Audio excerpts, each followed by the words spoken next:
বা যেটা ক্ষারীয় মাটি বা অম্ল মাটি, সেইগুলোর মধ্যে যেমন এর পার্থক্যটা থাকবে।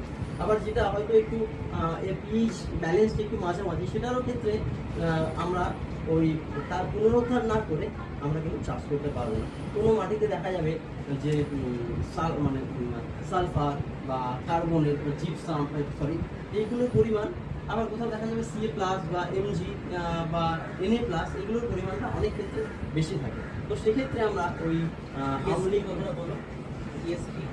এখান থেকে আমরা একটা জিনিস জানলাম যে ইএসপি যেটা হচ্ছে এক্সচেঞ্জেবল সোডিয়াম পার্সেন্ট। সেক্ষেত্রে কি হবে, এই এক্সচেঞ্জেবল সোডিয়াম পার্সেন্টেজটা এটা আমাদেরকে কীভাবে এর মেজারমেন্টটা করতে হবে, আমরা এখানে কয়েকটা টার্ম জেনেছি এই রিক্লামেশন করতে গিয়ে।